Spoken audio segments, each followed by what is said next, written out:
రాజకీయ జోక్యంతో సింగరేణి సంస్థ నష్టాల్లో కూరుకుపోయే పరిస్థితులు ఏర్పడ్డాయని, కార్మిక సమస్యలు పరిష్కారం కావడం లేదని ఏఐటీయూసీ అధ్యక్షులు వాసిరెడ్డి సీతారామయ్య ఆరోపించారు.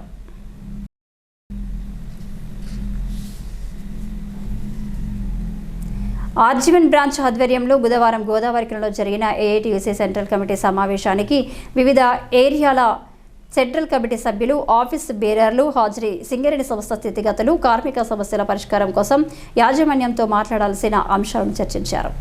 అనంతరం యూనియన్ ప్రధాన కార్యదర్శి రాజ్ కుమార్తో కలిసి అధ్యక్షులు సీతారామయ్య మాట్లాడుతూ 2014కు ముందు సింగరేణిలో రాజకీయ జోక్యం ఉండేది కాదని, యాజమాన్యం కార్మికుల సమస్యలను గుర్తింపు సంఘంగా ఉన్న యూనియన్తోనే చర్చించి పరిష్కరించేదని తెలిపారు. టీఆర్ఎస్ ప్రభుత్వం ఏర్పడిన తర్వాత రాజకీయ జోక్యం పెరగగా కాంగ్రెస్ ప్రభుత్వం వచ్చిన తర్వాత మితిమీరిందని ఆరోపించారు. గతంలో సిఎస్ఆర్ నిధులను టీఆర్ఎస్ ప్రభుత్వం ఇతర ప్రాంతాలకు తరలించకపోతే ఇప్పుడు కాంగ్రెస్ ప్రభుత్వ పథకాలకు సింగరేణి నిధులను వాడుతుందని అన్నారు. హైదరాబాద్లో ఐఏఎస్ ప్రిలిమినరీ పాస్ అయిన వారికి రాజీవ్ వికాస్ పథకం కింద ప్రభుత్వం ఇచ్చే ₹1,00,000 కూడా సింగరేణి నుండి ఇవ్వడం జరుగుతుందని సూచించారు. ఇవే కాకుండా ఓబీ కాంట్రాక్టులు, ఎక్స్ప్లోజివ్ కాంట్రాక్టులలో కూడా రాజకీయ జోక్యం పెరిగిందని ఆరోపించారు. ఇలా అయితే సింగరేణి సంస్థ నష్టాల్లోకి వెళ్తే ఎవరు బాధ్యత వహిస్తారని ప్రశ్నించారు. రాజకీయ జోక్యం కారణంగా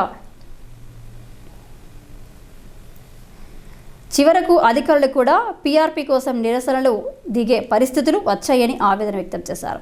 సింగరేణి సంస్థ పరిరక్షణ, కార్మిక సమస్యల పరిష్కారం కోసం రాజకీయ జోక్యాన్ని తగ్గేలా ఏఐటీయూసీ సెంట్రల్ కమిటీ సమావేశంలో చర్చించి పోరాటాలకు రూపకల్పన చేస్తున్నామని ప్రకటించారు. సింగరేణిలో రాజకీయ జోక్యం వల్ల సింగరేణి కంపెనీ నష్టాలు పాలైనటువంటి పరిస్థితి వచ్చింది. కార్మిక వర్గానికి అనేకమైనటువంటి సమస్యలు పరిష్కారం కాకుండా మిగిలిపోతూ ఉన్నాయి. 2014 కంటే ముందు సింగరేణిలో ఏ రాజకీయ జోక్యం ఉండేది కాదు. ఏ కార్మిక సంఘాలైతే గుర్తింపులో ఉంటాయో ఆ సంఘాలతోటే యాజమాన్యం మాట్లాడేది, సమస్యలు పరిష్కారం చేసేది. ఎన్నికలు జరగడానికంటే ముందు కూడా 5 సంఘాలు ఉండేవి, ఆ సంఘాలతోటి మాట్లాడేవాడు. 2014లో టీఆర్ఎస్ గవర్నమెంట్ వచ్చిన తర్వాత రాజకీయ జోక్యం చేసుకోవడం మొదలుపెట్టారు.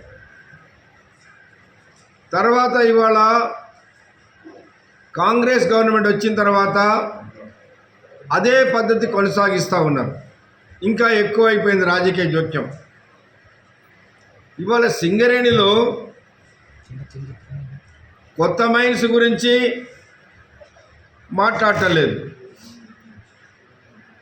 కార్మికుల సొంత ఇంటి పథకం గురించి పరిష్కారం చేయాలంటే యాజమాన్యం స్ట్రక్చర్డ్ మీటింగ్లు అంగీకరించి కమిటీ వేశారు. భూమి కొనాలంటే ప్రభుత్వ పర్మిషన్ ఉండాలి అని అంటే ప్రభుత్వ పర్మిషన్ లేదని అది ఆగుతుంది. ఇన్కమ్ ట్యాక్స్ కోల్ ఇండియాలో అలవెన్సుల మీద ఎట్లయితే కంపెనీ పేమెంట్ చేస్తుందో అదేవిధంగా సింగరేణిలో ఇవ్వాలనంటే దానిపైన సింగరేణి యాజమాన్యం ప్రభుత్వం పర్మిషన్ కావాలని చెప్తా ఉన్నారు. అట్లనే ఇవాళ రాష్ట్రంలో ఏది జరిగినా గతంలో టీఆర్ఎస్ ఉన్నప్పుడు డిఎంఎఫ్టీ నిధులు, సిఎస్ఆర్ నిధులు సింగరేణి ప్రాంతం కాకుండా వేరే ప్రాంతాలకు తీసుకుపోతున్నారు. ఇది అన్యాయం, ఇక్కడే ఖర్చు పెట్టాలని అడిగాం. ఇవాళ కూడా ఎక్కడో హైదరాబాదులో ఐఏఎస్ అధికారులకి ₹1,00,000 ఎవరైతే ప్రిలిమినరీ పాస్ అయ్యారో వాళ్ళకి ₹1,00,000 రాజీవ్ అభయాస్తం పేరు మీద ఇస్తామని గవర్నమెంట్ చెప్తే ఆ డబ్బు సింగరేణి ఇస్తుంది. జాబు మేళాలు జరిగితే పెద్దపల్లిలో జరిగినా, వైరాలో జరిగినా, ఇంకెక్కడ జరిగినా సింగరేణి ₹70,00,000 ఖర్చు పెడతా ఉన్నారు. మరి ఈ విధంగా సింగరేణి డబ్బుని కోట్లాది రూపాయలు రాష్ట్ర ప్రభుత్వం వాడుకుంటూ ఉంటే రేపు ఈ సింగరేణికి నష్టం వస్తే బాధ్యులు ఎవరు? అట్లాగే ఇవాళ ఓబీ కాంట్రాక్టర్లు ఇవ్వాలంటే రాజకీయ జోక్యమే, ఎక్స్ప్లోజివ్స్ కాంట్రాక్ట్ ఇవ్వాలంటే రాజకీయ జోక్యమే. ఈ విధంగా కోట్లాది రూపాయల సింగరేణి డబ్బుని ఇచ్చేస్తూ ఉంటే, అంతేకాదు సింగరేణి బొగ్గమ్మిన డబ్బులు కానీ, సింగరేణి ఎస్టీపీపీ నుంచి పవర్ కొనుక్కున్నటువంటి దానికి కానీ డబ్బులు కానీ, ఆనాడు టీఆర్ఎస్ గవర్నమెంట్ ఉన్నప్పుడు వాళ్ళు దిగిపోయే నాటికి 19,000 కోట్ల రూపాయల అప్పు ఉన్నది. ఆనాడు కాంగ్రెస్ నాయకులు పాదయాత్ర చేసినప్పుడు కాంగ్రెస్ నాయకులు కూడా చెప్పారు, సింగరేణి డబ్బుని రాష్ట్ర ప్రభుత్వం దుర్వినియోగం చేస్తుంది, దీనివల్ల సింగరేణి నష్టం ఉన్నది అని చెప్పారు. మరి ఇవాళ కూడా అదే పద్ధతి కొనసాగుతూ ఉంది.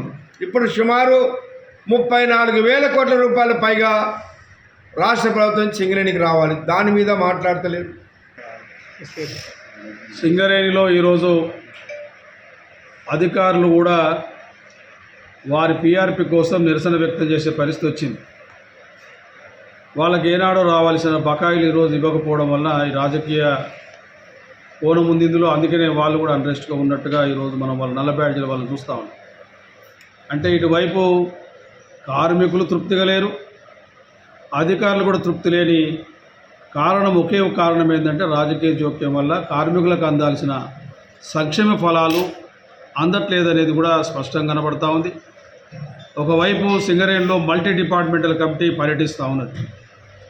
సింగరేణికి సంబంధించిన ఏవైతే ఇబ్బందులు ఉన్నాయి, కోల్ రేట్ కనుక మనం ఈరోజు అంటే ఎక్కువగా ఉండడం వల్ల మనం అమ్ముకోలేకపోతూ ఉన్నాం. అదేవిధంగా వర్కింగ్ అవర్స్ పెంచాలి, మన కార్మికుల హాజరు శాతం పెంచుకోవాలని చెప్తా ఉన్నాం. కానీ ఫ్యూచర్లో ప్రాజెక్టులు కూడా లేవని కూడా చెప్తా ఉన్నారు. అండర్గ్రౌండ్ బావిలు ఎన్ని బంద్ అయితేనే కూడా చెప్తా ఉన్నారు.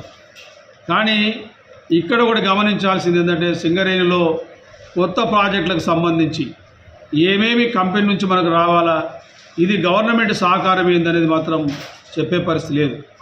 అందుకనే సింగరేణి కాలనీస్ వర్కర్స్ యూనియన్ ఈనాడు జరిగే మా office bearers and branch secretary మీటింగ్లో సింగరేణికి సంబంధించిన కొత్త బ్లాకుల విషయంలో చర్చలు జరుపుతూ ఉన్నాం.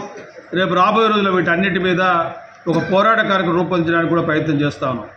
ఇందులో ప్రధానంగా గత ప్రభుత్వం ఏదైతే ఉందో 3 రోజులు సమ్మె చేయించి ఈ ప్రభుత్వమే ఈరోజు ఇద్దరితో వేలం పాటించి సింగరేణి వేలంలో పాల్గొనకుండా చేసిన సందర్భంలో ఇటు అవంతి కానీ ఇది కనుక కోయగూడెం ప్రైవేట్ వాళ్ళకు వచ్చిన సందర్భం మీకు అందరికీ తెలుసు.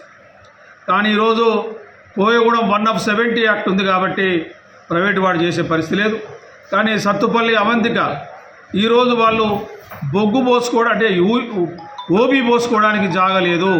సింగరేణి కంపెనీ సహకరిస్తే తప్ప వాళ్ళ మనుగడ సాధ్యం కాదు. కానీ ఈనాడు జరిగే కుట్ర ఏంటంటే రాజకీయంగా ఏదైతే వాళ్ళు రాజకీయ మంత్రులతోని మాట్లాడి దానికి సంబంధించిన ఓబీని పోయడానికి జాగను కూడా సింగరేణితో ఇప్పించి ఈరోజు సింగరేణి కార్మిక వర్గానికి నష్టం చేసే పనిని వాళ్ళు చేస్తున్నట్టుగా సమాచారం వస్తూ ఉంది. ఈ సమావేశంలో ఏఐటీయూసీ నాయకులు మిర్యాల రంగయ్య, మడ్డి ఎల్లాగౌడ్, సమ్మయ్య, వైవీరావు, వంగ వెంకటి, రామ్ గోపాల్, సత్యనారాయణ, రమణ, ప్రకాష్, రత్నం, ఆరెల్లి పోషం, జీరు రవీందర్, మోత్కూరి కొమరయ్య, మొత్తలకుల రమేష్, కిషన్ రావు, అక్బర్ అలీ తదితరులు పాల్గొన్నారు.